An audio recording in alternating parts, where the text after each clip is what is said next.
Who we are and who we become is built on our beliefs, experiences, and deeds. But sometimes, a single event can shape a man's whole life. Many years ago, I had just such an experience.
Before the arrival of the Jesuit fathers in 1580, I, like many other simple folk, had already been doing all I could to help those priests who had stayed loyal to the old faith. I wasn't a learned man, but I came from a good Catholic family in Oxford, and we'd all kept the faith in those troubled times. Of us 4 brothers, 2 became priests and 1 worked for a Catholic printer. As for me, I followed my father in his trade and became a carpenter. Perhaps I thought in this way I'd be the one to stay out of trouble and have a quiet life, but I couldn't have been more wrong.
As the persecutions against Catholics increased, and the powers of the local sheriffs to arrest priests were extended, the thought occurred to me that I might use my woodworking skills to assist our hunted clergy. Many of the arrests were taking place in our larger country houses, those owned by loyal Catholic noblemen and women. These houses were like labyrinths with their many rooms and passages, yet if the pursuivants came knocking, it was only a matter of time before each room could be searched and any visiting priest discovered. I conceived a plan to construct hidden rooms within the passageways, walls, roofs and floors, places I hoped the pursuivants might not think to search.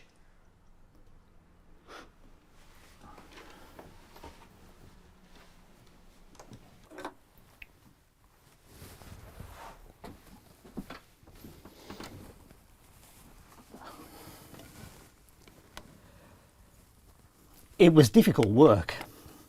Sometimes I was at a loss to see exactly how a certain space might be used, but I would always start on my knees with a prayer, and by the grace of God I would always see a way through. I couldn't work in the daytime. Even in the Catholic houses you couldn't be sure of everyone, and it would only take one servant to start babbling to the wrong people to jeopardise the whole enterprise. Thus I always worked at night, and always alone. Gave me plenty of time for quiet prayer, and in those days there was always plenty to pray about. It was often very hard labour, not just working in wood, as I was used to, but often making my way through thick stone walls. As you might guess from my nickname, Little John, I was neither a tall nor a particularly well-built man. Added to which were various incurable ailments and injuries, which God in his wisdom had seen fit to grace me with, for the good of my soul.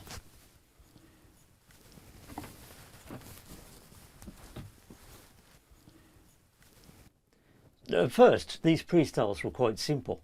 Some were literally holes, just a space where a man might stand up out of sight, perhaps in the eaves or under the floor, or inside a thick part of the wall. But of course, once the authorities realised what was afoot, they became cleverer about where and how they searched. Well, consequently, I became more cunning too. The sheriffs started to call in carpenters and stonemasons to measure and prod and poke and work out where the hide might have been placed. But I hope I do not flatter myself too much to say these workmen were not often successful. Often, the pursuivants would leave empty-handed, while the object of their search was hidden the whole time within a wall's thickness of them. He might well be half-starved if food could not be got to him, and he would be cramped and sore, having been almost afraid to breathe, never mind move, lest the least sound should throw suspicion upon the particular spot where he lay. However, he would at least be alive, and able to go on to serve God a little while longer. I had to become ever more creative. Sometimes I would carve out space for a man inside a chimney breast by diverting the smoke. Once I diverted the course of a huge sewer running under one of the houses, creating enough space for several men to stay hidden at one time. In many of the houses I managed to devise more than one secret place. It amuses me to think that the Queen dined not so long ago at Hindlip Hall in Worcestershire, not knowing that its walls are riddled with secret chambers, built for the very purpose of hiding those priests she so vengefully pursues. At Coton Hall in Warwickshire, I tried a new idea, a sort of double bluff as it were. A secret room with its own concealed entrance to a further secret room. My hope was that if the searchers discovered the first priest hole empty, they'd give up, not thinking to investigate the hole itself for any further means of egress.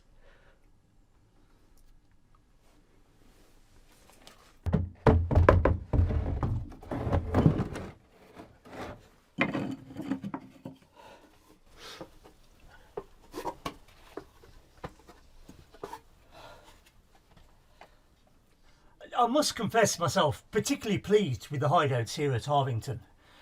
One hidden behind a wooden beam which swings out at a touch, and another behind the bread oven, though this one gets a little hot and can only take a man as small as myself. My favourite though is up in the attic, a quite luxurious space, over 17 feet long and 12 feet wide, reached by means of a trap door in a false chimney, located in the marble room. Yes, I was very pleased with that one.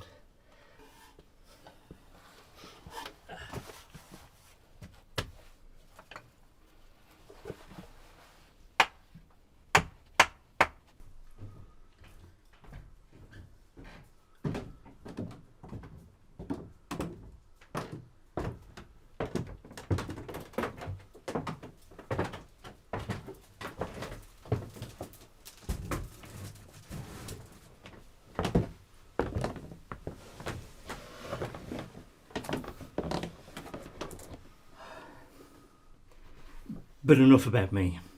You must excuse a craftsman when he starts talking about his work. I was overjoyed to hear of the arrival of the Jesuit fathers, and immediately presented myself as manservant to Father Campion. I was but a youth at that time. He was such a learned and saintly man, though I sensed perhaps not so wise in the ways of the world. He owned to me that he felt quite ridiculous in the dandy's outfit I bade him put on as a disguise, but he had the humility to take counsel from one with more experience of the cunning needed to survive in these terrible times. It was a great sadness to me that, despite all our precautions, Father Campion spent only 1 year at liberty before he was betrayed and captured. I was there at his trial, and though it is not in my nature to speak out amongst learned men, I could not stand by in silence as an innocent man was condemned. My words earned me a spell in prison, it is true, but that was a risk all good Catholics took in those days.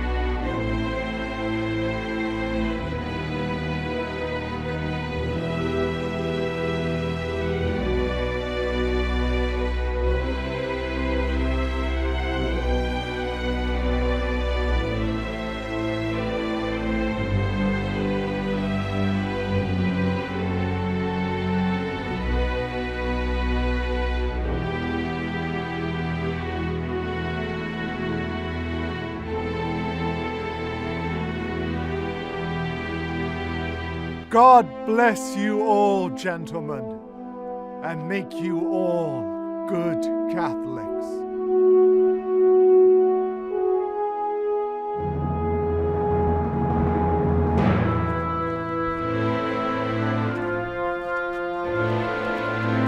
Papist superstition. You can wrest it from my hands, but never from my heart.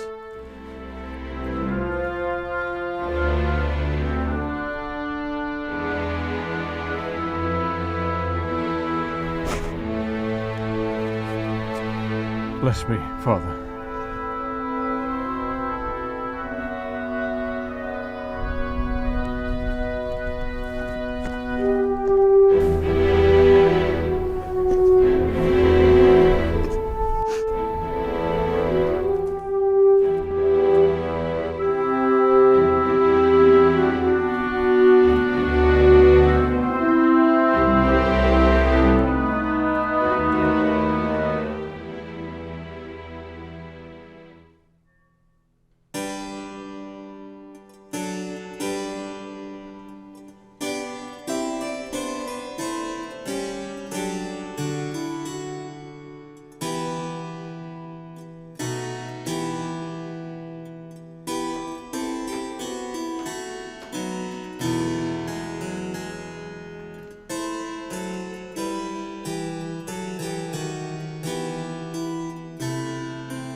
Of course, I had known Campion by reputation at Oxford for more than 12 years before the start of our English mission. Everyone knew who he was, a leading light of the university, one of her greatest scholars. When Queen Elizabeth visited in 1556, before my time, Campion had already been chosen to deliver the welcoming Latin oration. Ostensibly discussing the effect of moon on tide, he had worked in so much clever flattery of His Majesty that she was duly impressed. And from that moment, his future success might have seemed secure. He was taken under the personal patronage of the Queen's favourite, Dudley, later Earl of Leicester. Elizabeth clearly had high hopes that Campion would be a leading figure in her new church. She took the news of his defection to Rome rather badly. Her personal rancour may explain the rigour with which he was hunted down and the particular cruelty to which, once caught, he was subjected. However, I am getting ahead of my story.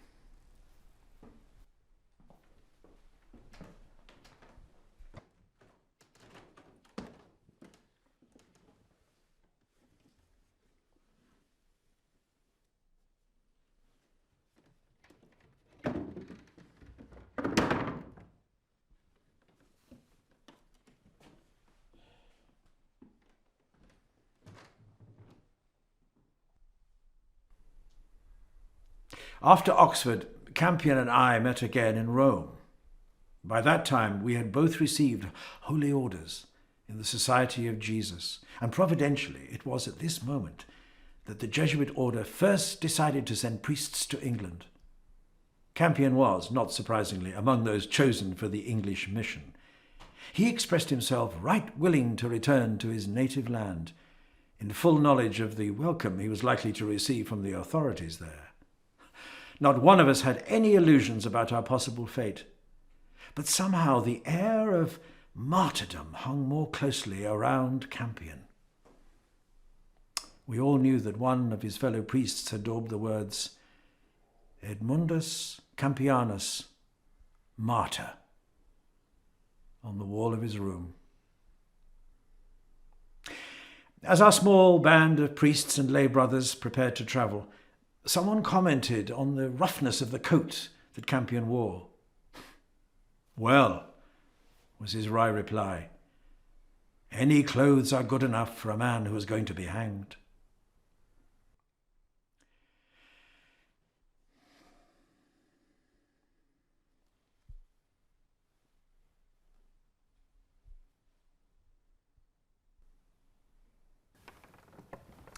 Our mission began with an arduous journey on foot from Rome into France,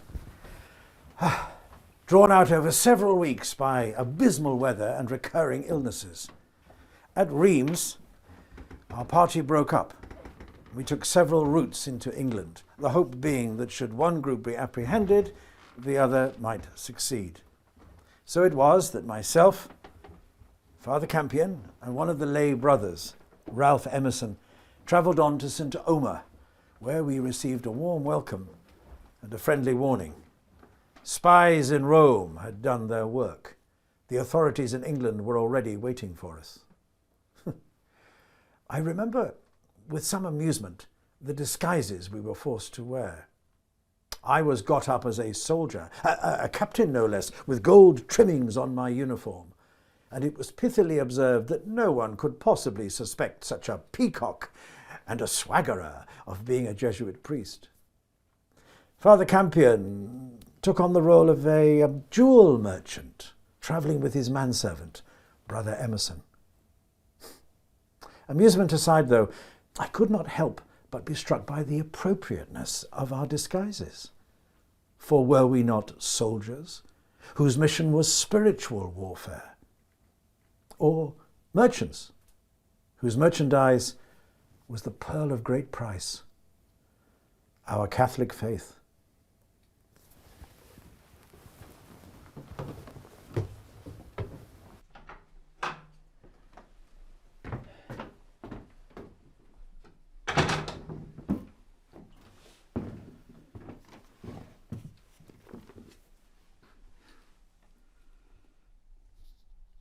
I was the leader of the group, Father Campion humbly requesting not to be placed in charge, and so it was agreed that I should attempt the crossing to Dover first, and send word back to the others to follow if all went well. My crossing was easy enough, but Father Campion and Brother Emerson were seized at the port on suspicion of being Catholic spies. I believe it was only through the intercession of St. John the Baptist, on whose feast day the two travelled, that they were released and allowed to continue to London. Soon, however, by God's grace, we made contact with a group of Catholics in the city, and almost immediately began our life, our new life, as missionaries in our own native land.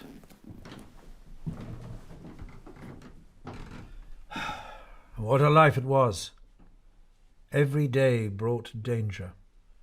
We could not safely remain above 1 day or 2 at most in each place. The Queen's Council had spies everywhere, men who would pose as potential converts only to betray the good Catholics who had trusted them. Scarcely a day passed without an arrest. Indeed, the prisons became so filled with Catholics that castles had to be used to confine the nobility. Although 'tis put about that such folk were imprisoned on account of treason to Her Majesty, this can easily be proven false by the fact that they could secure their liberty would they but consent to attend one Protestant church service.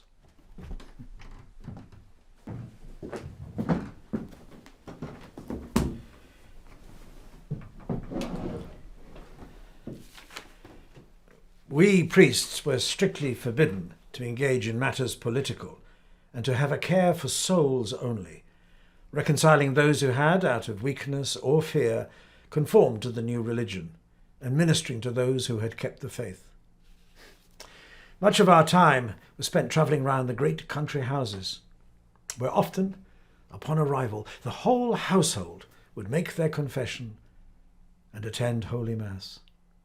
Many of these houses contained hiding places, cunningly contrived priest holes, which saved our lives on more than one occasion, when the pursuivants were close at hand.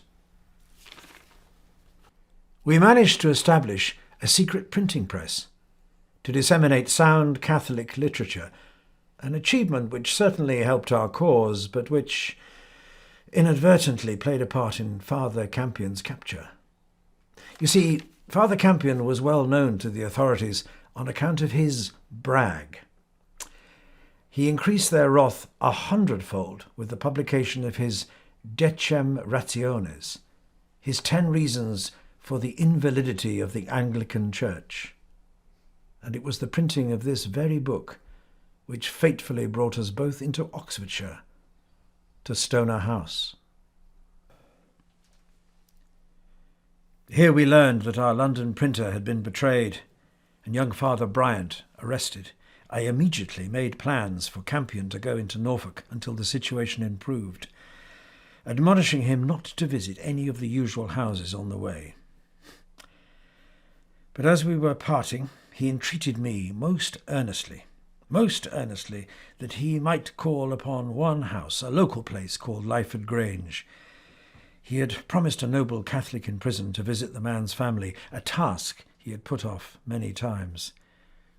"Well," he said, "I am riding almost past the front door. What harm could it do to call in, but briefly?" For a long while I withstood, knowing that Father Campion possessed a most yielding disposition, and he would be pressed upon to remain longer than was prudent. Then at last we reached an agreement. He might visit the house, but must stay no more than one night. And to ensure this, Brother Emerson would act as his superior in the matter.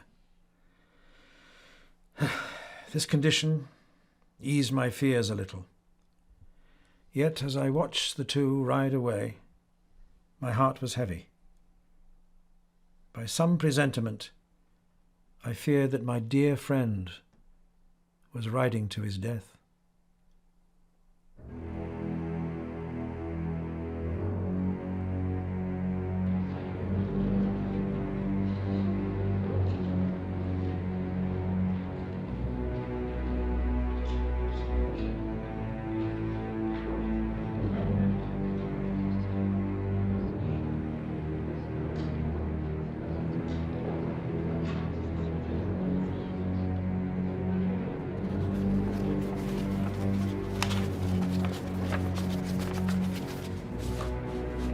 Campion and the rest,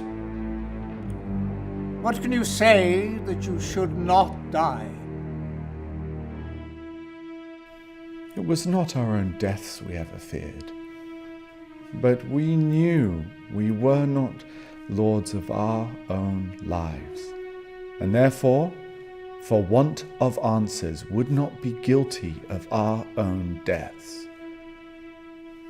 The only thing we have to say is, if our religion do make us traitors, then we are worthy to be condemned, but otherwise are and have been as true subjects as ever the Queen had.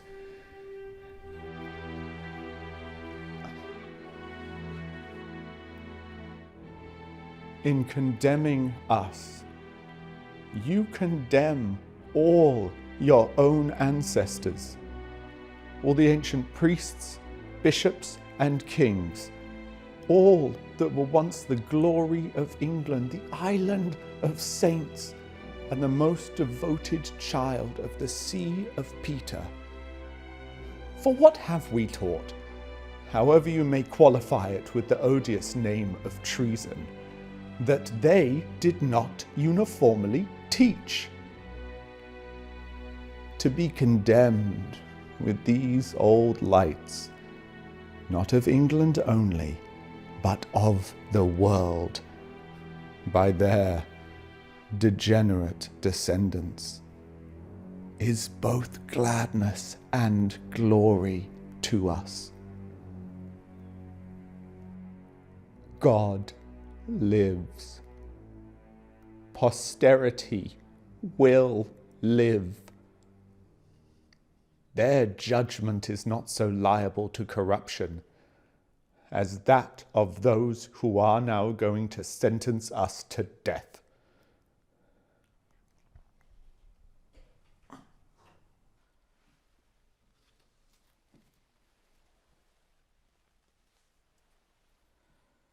You must go to the place from whence you came, there to remain till you be drawn through the open city of London upon hurdles to the place of execution, there to be hanged and let down alive, your privy parts cut off, your entrails taken out and burnt in your sight, then your heads to be cut off, and your bodies to be divided into 4 parts, to be disposed of at Her Majesty's pleasure. And God have mercy on your souls.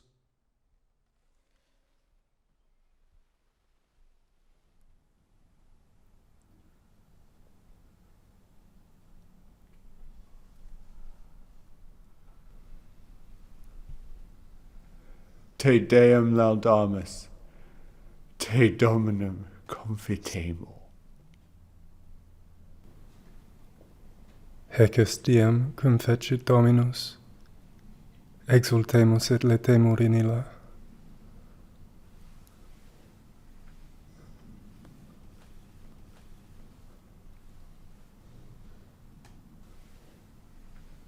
Salve Regina, Mater misericordiae, Vita dulcedo,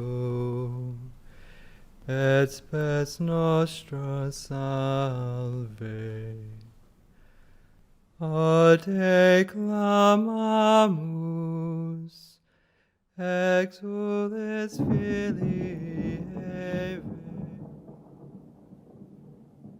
I'll never forget our last parting. Of course, we had known ever since the 3 of us travelled together to England out of France that each parting might be our last. But this time, I had more reason to fear. Father Persons had not been at all in favour of Father Campion and I visiting Lyford.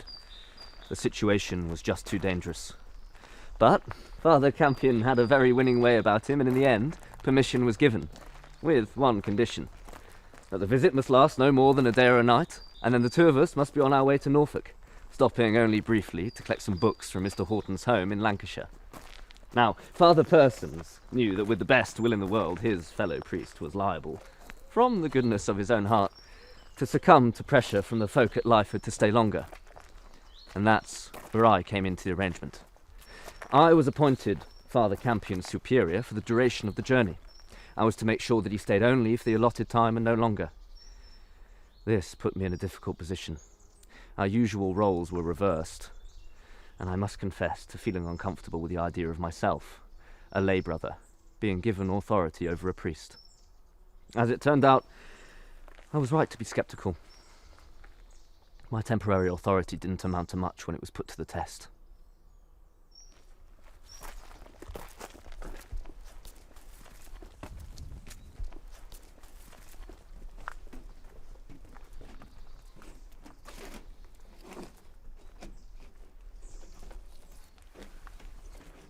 You see, we arrived in Lyford and everything went according to plan.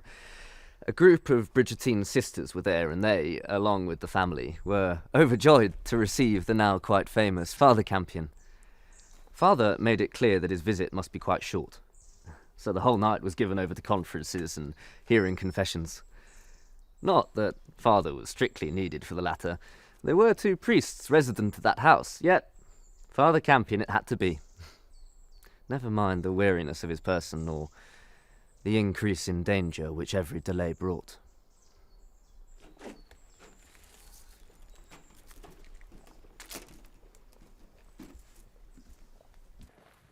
Early the following morning, Father offered Holy Mass, we took a little food, our farewells were said, and we were back on the road again as planned, with one of the Lyford priests travelling some distance with us. All went well until we stopped at an inn near Oxford for some refreshment and to rest our horses.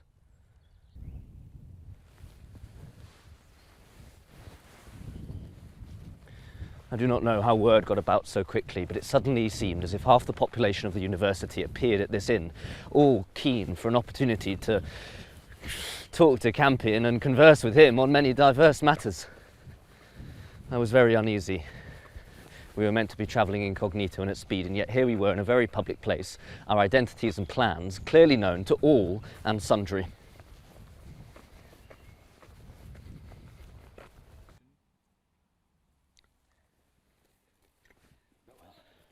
Good day.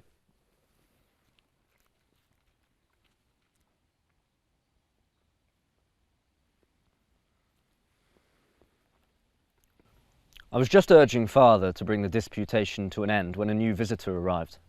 It was Mr. Ford from Lyford. I noticed him enter the inn and whisper a message to his friend, Mr. Collington.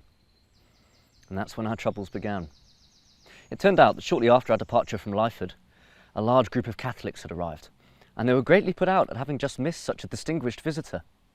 Determined not to forgo an opportunity to hear Campion preach, they had sent Mr. Ford on the road to overtake us and insist on Father Campion's return to Lyford. Well, in the circumstances, such a suggestion was sheer madness, and we both told them so. Clearly, his presence here was widely known.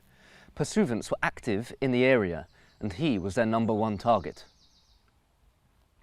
I was taken aback by the persistence with which both men continued to persuade him. Then, the 2 priests got the students and the dons in on their side. The university members, they said, had been deprived of hearing Campion preach. I mean, he had quite rightly refused to do so in such a public place. But if Campion would only return to Lyford for a day or 2, then so many more people would be able to hear him and benefit from his wisdom.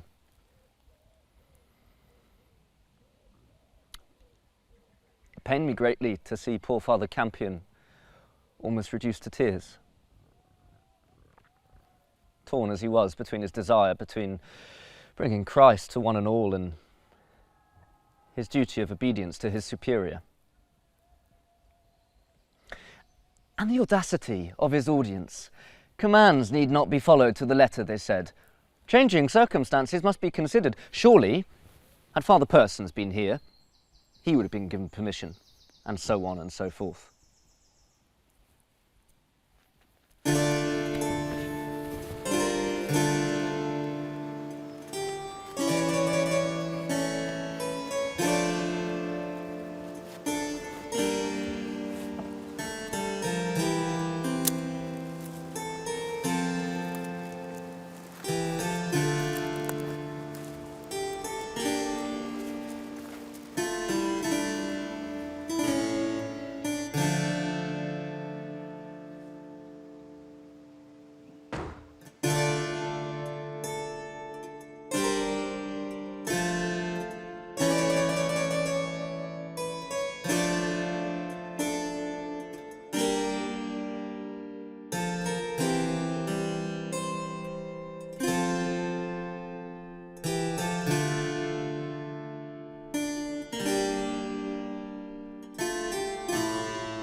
Inevitably, it came to light that I'd be given authority over Father Campion for the duration of the journey. And immediately, everyone's attention turned to me.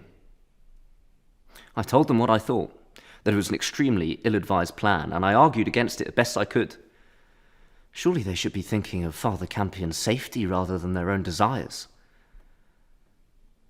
But what could a simple man such as I do against the great minds of Oxford and the landed gentry? They would not desist, and when I explained that we must make all haste, as we needed to call at Mr. Houghton's for some books before reaching Norfolk, they used this in their favour. Why? They said the solution had presented itself. I should go alone to Lancashire to retrieve the books, whilst Father Campion stayed a few more days at Lyford. I must confess that by this point, my resistance was worn down. The plan seemed reasonable enough and even had certain advantages. I would be saving him trouble, and we could easily meet at the Norfolk border a few days hence to continue our journey together. I knew also that Father Campion relished the opportunity to continue his conversation in refined and eager company. It was a delight to his scholarly mind.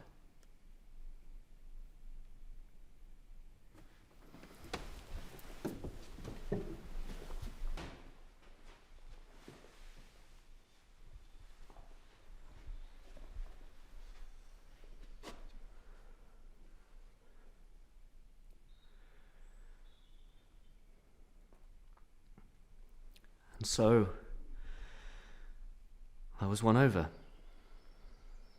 against my better judgment, and parted from him there, he returning to Lyford and I heading north to Lancashire. Had I known that such a man as George Eliot had been lurking in the vicinity, I should have held my ground, been swayed by no man's argument, no matter how learned or exalted he might be.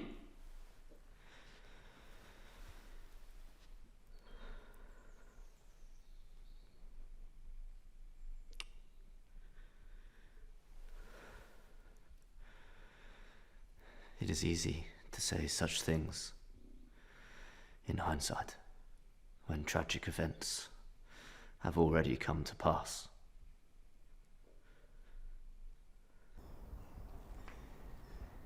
You must understand, if I knew that the arrest would have led to anything else but your imprisonment, I should never have acted as I did. If this is true, you must repent and confess your crime, for the sake of God's glory and your own soul. I will gladly absolve you of this sin, but I fear your penance must be a very great one. I will confess that I am afraid for my own person. The Catholics hate me for what I have done, and I fear they may kill me for it. It is true. The Catholics detest you for your actions.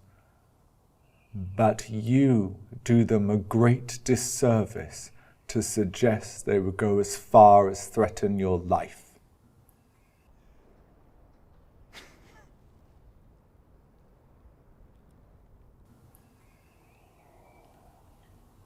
I see you are unconvinced. But in this I may be able to help you. I can recommend you to the service of a Catholic duke in Germany. You will be unknown there and quite safe. I will gladly do this for you. That's enough. Out now.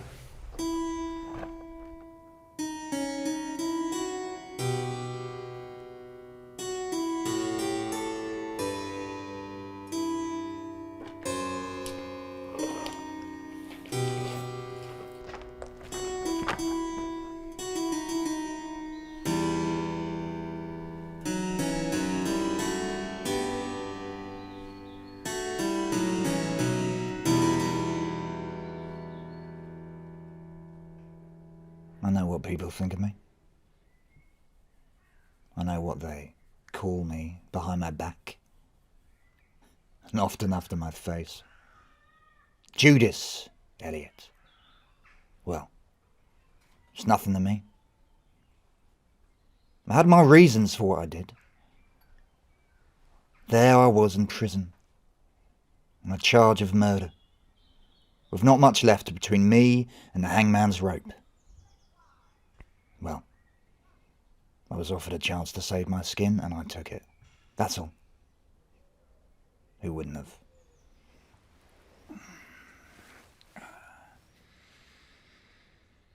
I was a Catholic, you see.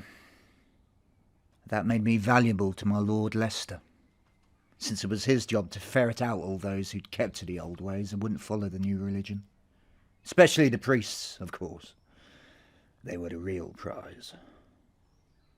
I'd been in service to some of those old Catholic families. I'd acted as steward to Mr. Roper, and been for a good while employed by Lady Peter. I knew the whole lot of them. So when Leicester offered me my freedom in return for information, I was happy enough to oblige. I gave the names of all the priests I come across, and all the families who were secretly having masses said in their homes, not just around London, but plenty of other places too. It's true, I embellished things a bit. I implicated just about every important Catholic I knew about in an imaginary plot to assassinate the Queen. Well, I knew it was just the sort of thing they wanted to hear, so I gave it to them. What did it matter to me? And it worked. I got my freedom. Well, there was one condition. They wanted me to use my Catholic credentials to gain entrance to the Catholic houses and arrest any priests I found there. Wasn't too pleased about this. People weren't going to act kindly towards me once they found out what I'd done and I had to make a living. What choice did I have, eh? Or is that what a hangman's rope? And my own neck was more precious to me than theirs. Never thought much of me anyway, just because I couldn't live a virtuous Catholic life.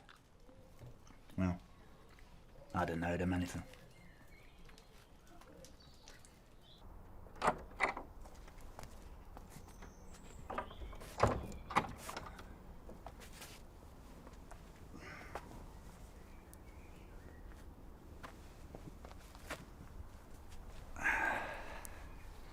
So I walked out of prison with letters in my pocket from Leicester himself, giving me power to command the local sheriffs to search for priests whoever I told them to. I must admit, it did feel good having a bit of power over someone else for the first time in my life. Mind you, the London lot didn't exactly trust me.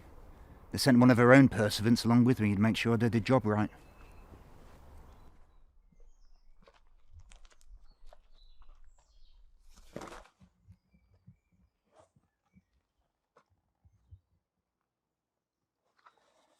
I'd heard the biggest prize of all, the famous Father Campion, had been seen in the Oxford area. I figured, if I could come back to London with him in tow, my troubles would be over. It's not like he was very good at keeping himself hidden. Everywhere he went, you could guarantee there'd be a crowd of Catholics around him, especially anywhere near Oxford. They saw him as one of their own, and for all he'd gone over to Rome, they thought he was still worth listening to.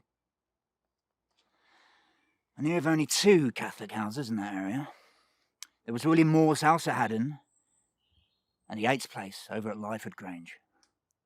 I thought I'd try Haddon first. Sure enough, Mass was being offered, and I got in easily enough. Like I said, I'd been in service and was known in Catholic circles. It was child's play then to send word to the local sheriff, and within a matter of hours, I'd already had 2 priests apprehended and on their way to London.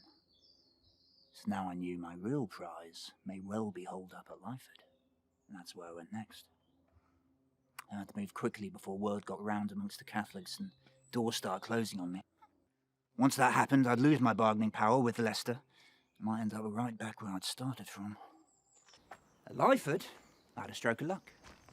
The cook had been a fellow servant of mine at Mr. Roper's and was willing to vouch that I could be trusted. On the strength of this, Mrs. Yate, the lady of the house, gave me permission to enter. Would you believe, just as we were crossing the drawbridge, the cook leans over to me and whispers that I was in for a treat. Not only would I hear Mass, but I'd heard the famous Father Campion preach. So I was right. My prize was here. On pretense of sending him away on account of his not being Catholic, I dispatched a pursuivant to alert the magistrate. I gave him orders to bring 100 men and surround the house. I wasn't going to let this valuable quarry slip through my fingers.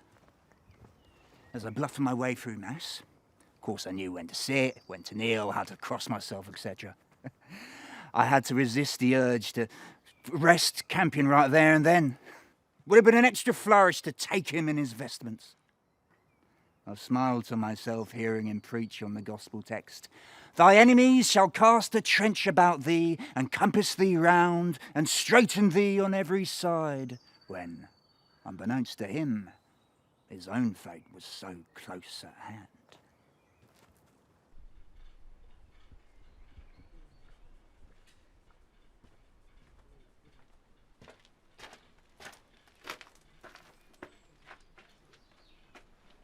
After Mass, as the others went into dinner, I made a quick exit. They were still eating when the watchmen saw the soldiers approaching. Well, they were quick enough to stow Campion and the 2 other visiting priests in one of those cursed priest holes of theirs. This was to cause me no end of trouble. The soldiers, you see, were local men, and a magistrate was a friend of the Yates. They had no stomach for this kind of work, and I went about it lamely. Well, after a few hours of poking around, they were all for giving up. Well, I wasn't having any of that. I had one of the more loud-mouthed ones arrested on suspicion of being a Catholic sympathiser. That shook the others up a bit. They started searching again with more gusto, smashing a bit of panelling here, ripping up some flooring there, the usual things. By night time, we still hadn't found those priests, and I took a bit of stick for having wasted the men's precious Sunday on a wild goose chase. The next morning, they were packing to leave. I was furious and frustrated. I knew he was there. Then, as I was walking down a staircase with one of the house servants, my eye happened upon a part of the wall which hadn't been checked. I tapped it, almost absent-mindedly. The fellow beside me turned deadly pale, and then I knew. I smashed that wall in myself with the blacksmith's hammer, and there they were, all 3 priests, lying side by side and praying. Well, let them pray, I thought. Much good it would do them now.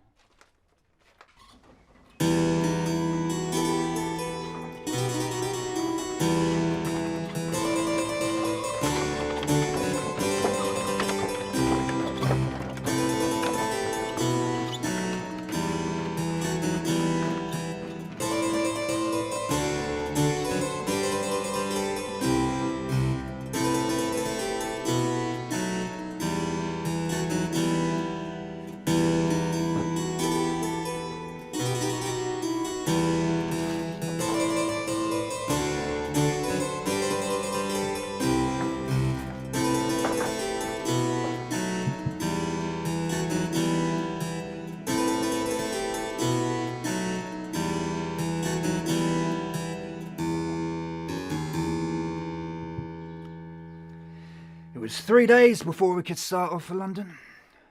The magistrate would do nothing until orders came from the top. So even after the arrest, Campion was still treated like some kind of royalty, while I was persona non grata. When we did set off, he was still treated like a gentleman. And when we stopped to rest, people would gather to hear him sermonise. Well, that all came to an end once we reached Colebrook, 10 miles out of London. Orders were the priests were to have their elbows tied behind them, their hands in front, and their legs tied under the horses' bellies. And Campion got special treatment. We stuck a paper in his hat with his title, Campion the Seditious Jesuit. He didn't look like a gentleman now, but like a fool. And we had plenty of chances to show him off to the crowds. Orders were to enter London on Saturday, market day, when the streets were thronging. Yes, by the time we reached the Tower, Campion had a good taste of what was in store for him.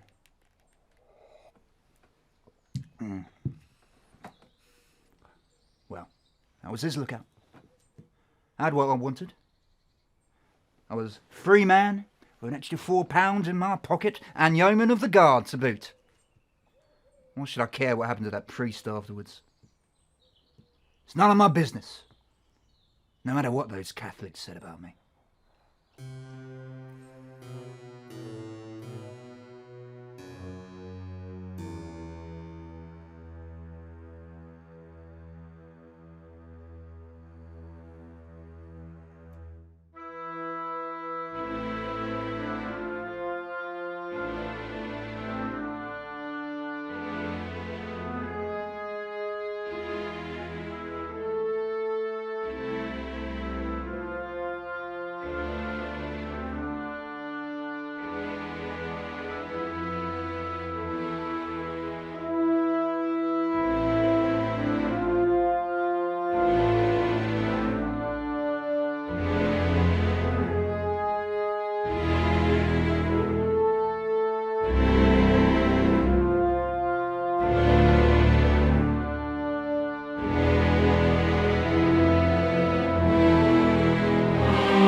Times have not been easy for the Catholics of this realm since Queen Elizabeth came to the throne. For 2 decades now there has been naught but persecution for those remaining loyal to the old faith. Our dear Queen has done all she could to encourage her subjects to adopt the new religion. And she has worn us down.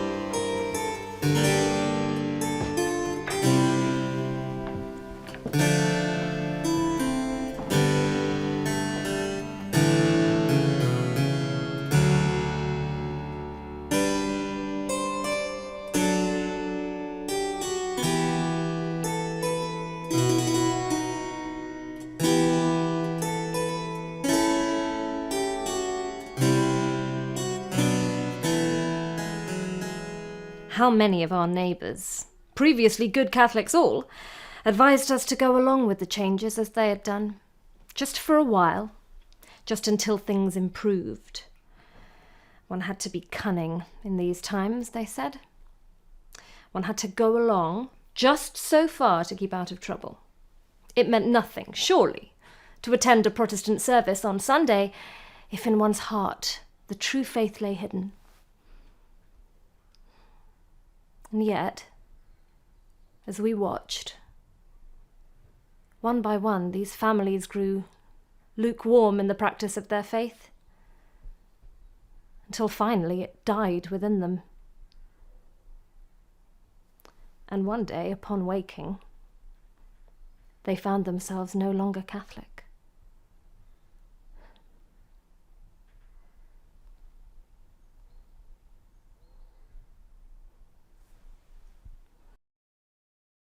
I cannot blame them. It has not been easy to remain loyal, as we have endured our priests being tortured and butchered, our husbands left to die in prisons, our sons exiled abroad, our lands confiscated, and our dearest friends estranged from us. Yet, by the grace of God, some of us have kept the faith. And though we have suffered for it, we rejoice and unite our sufferings to those of our blessed Lord, and he gives us the courage to go on.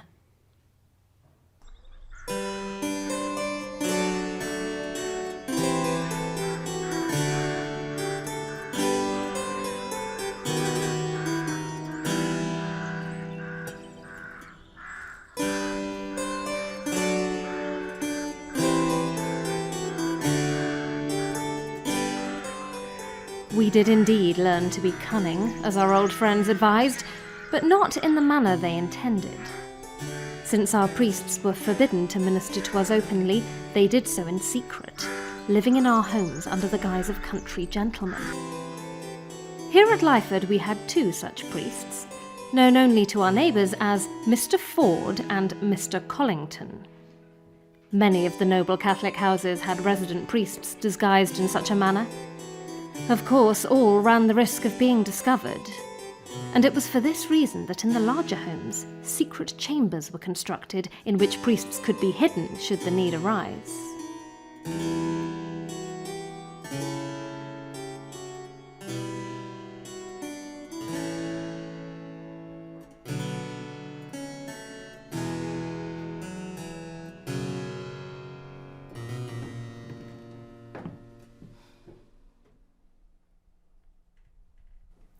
Looking back now, I cannot help but wonder whether I did not place too much faith in those secret passageways and hidden chambers. Our house at Lyford was riddled with them, and I was sure that should the Queen's men come searching, they would depart empty-handed.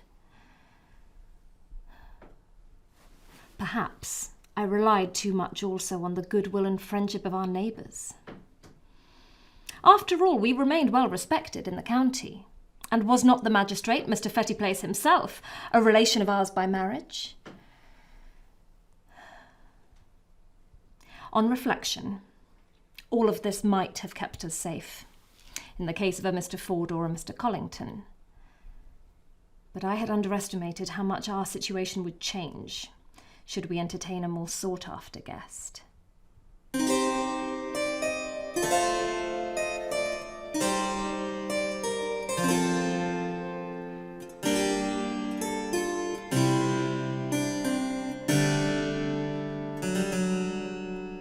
When Father Campion blessed us with his company, we were overjoyed. We were filled with hope and fortitude. Our spirits were lifted. Of course, I can see how future generations might reproach us, saying that in our eagerness we acted imprudently. In hindsight, perhaps we should have allowed him to leave us after one night as he had planned, and not insisted on his return. Perhaps, when he had returned to Lyford and his peril had become clear, we should have given him a swift horse and sent him on his way with a heartfelt prayer. It is true that even then, even as his enemies surrounded him, we pressed him to stay. Even as the crowds in Galilee pressed upon our dear Lord, begging him not to depart from them.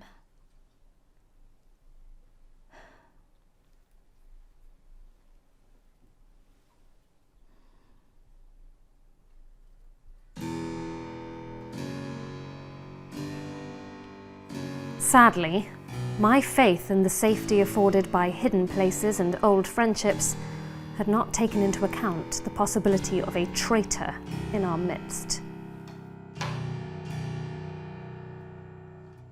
And to think, it was I who admitted him to this house.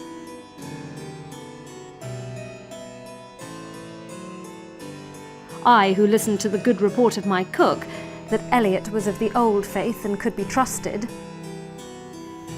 I who welcomed that viper into our bosom.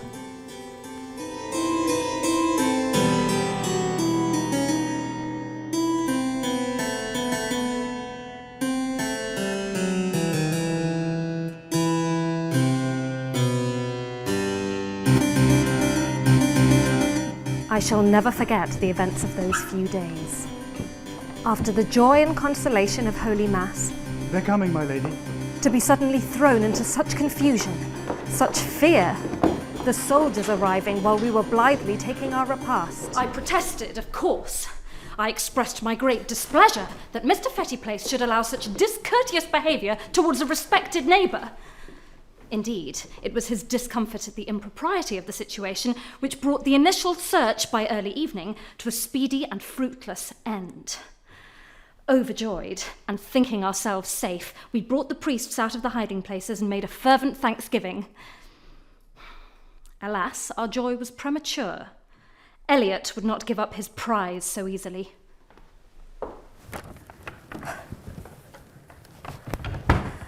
Mr. Fettyplace was forced to return and renew the search.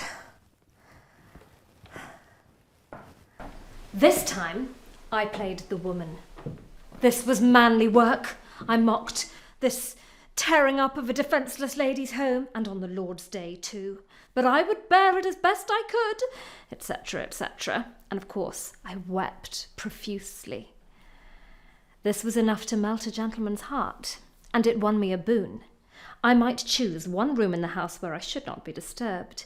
Of course, I chose the room nearest the priest hole. Then, as night was far advanced, I arranged a good meal with plenty of strong beer for the soldiers. This, together with the exertions of the day, soon sent them to sleep. I have received much criticism for what I did next, and to this day I cannot fully explain why I acted as I did. In my heart, I confess, I felt a presentiment that I should never hear Father Campion preach again. And knowing that he was but a few yards away made irresistible the temptation of hearing him once more. As the guards snored outside the very door, I had my servants bring the 3 priests out from their refuge and into my room by secret and diverse ways. Then, gathering there all the Catholics of the household, I begged Father to indulge us with one more sermon. I admit that now, in the cold light of day, it seems madness. And indeed, in our fervour, we almost forgot our danger and moved and spoke too freely, arousing the guards. What a scramble, as everyone hurried back along the secret ways through which they had entered, the priests heading back to the hidden chamber before they could be discovered. Yes, in retrospect it seemed rather rash. And yet, in spite of the tragic events which unfolded the next day, I have no regrets. We are all instruments of God's providence, and all things happen by His will or permission, even those things which to us seem evil when they occur.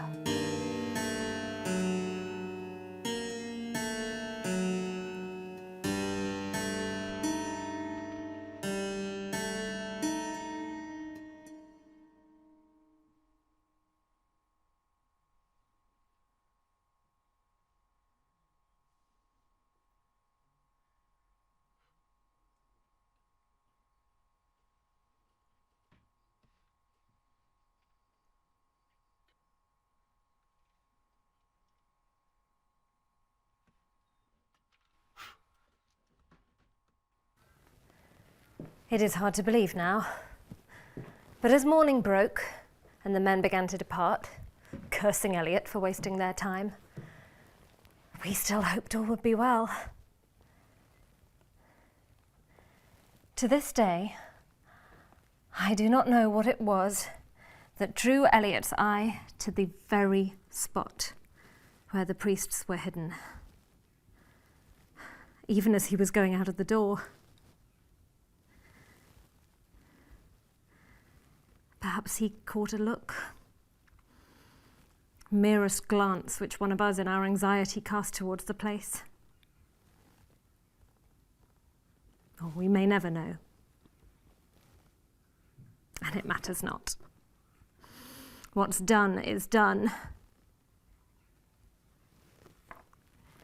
Our beloved Father Campion wears a martyr's crown. And this, my house, will forever be associated with his blessed memory. For as recusants the fight goes on, though now at least there is one more saint in heaven to help keep the old faith alive in this country.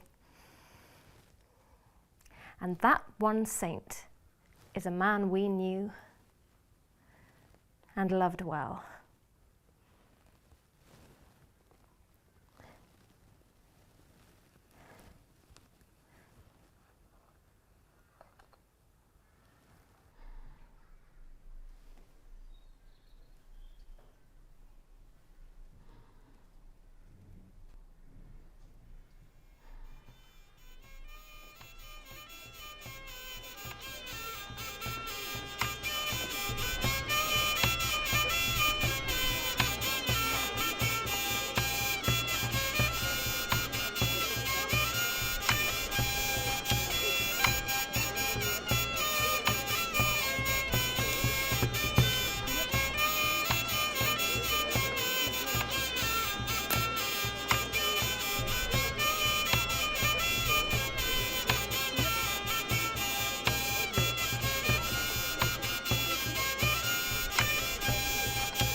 Be away! Be gone! Be off! Be off!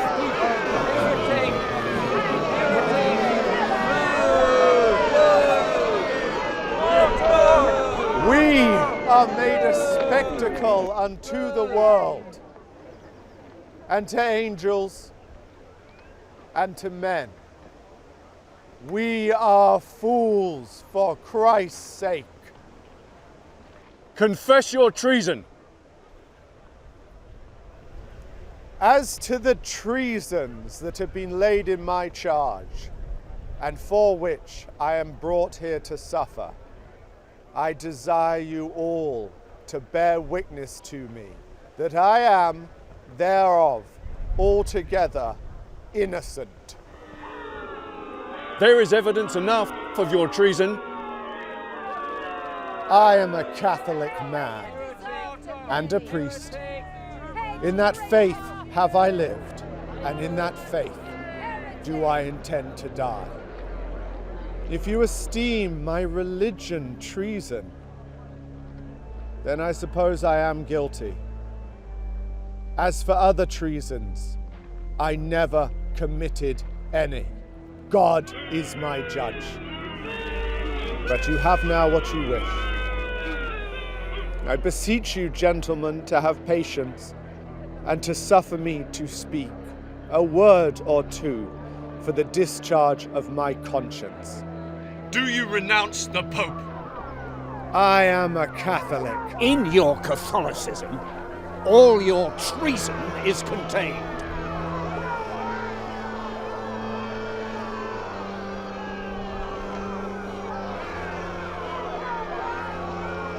Come, time is short. Pray with me.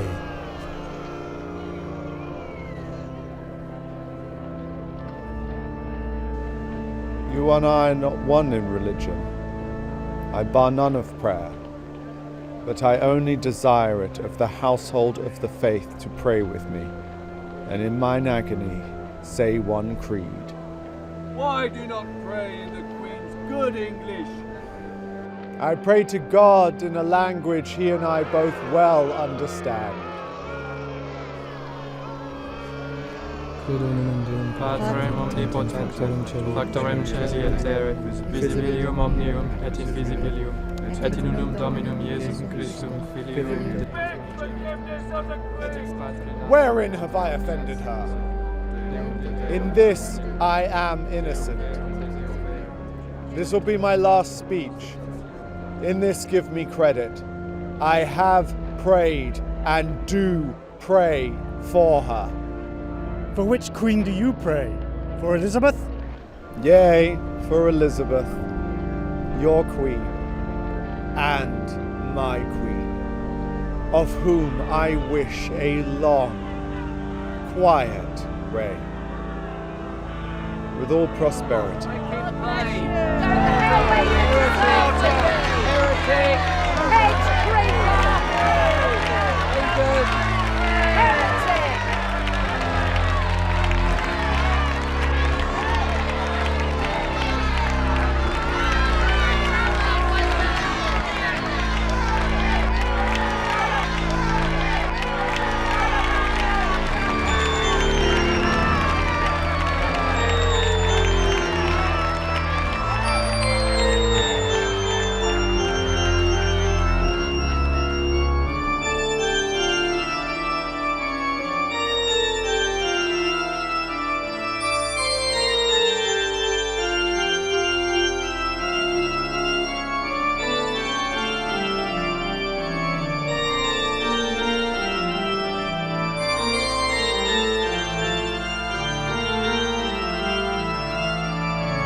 When Father Campion returned to England, he wrote a document.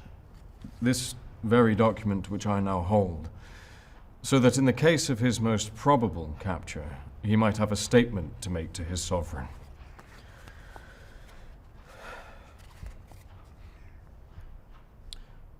Be it known to you that we have made a league, all the Jesuits in the world whose succession and multitude must overreach all the practice of England.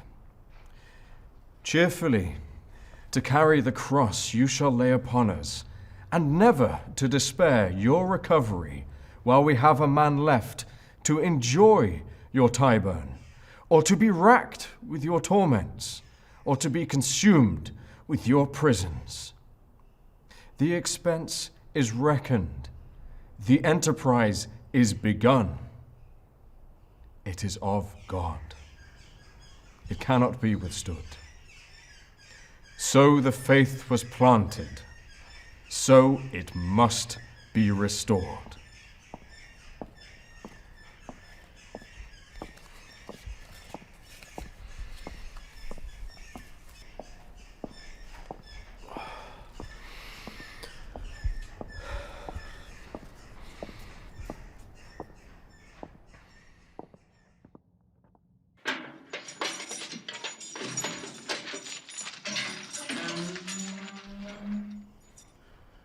Thus, Father Campion died, and I have since tried my utmost to follow in his holy footsteps, spreading the word of God and his message of love and salvation. For this, I now go to my death also, but in the knowledge that others will continue my work after I'm gone.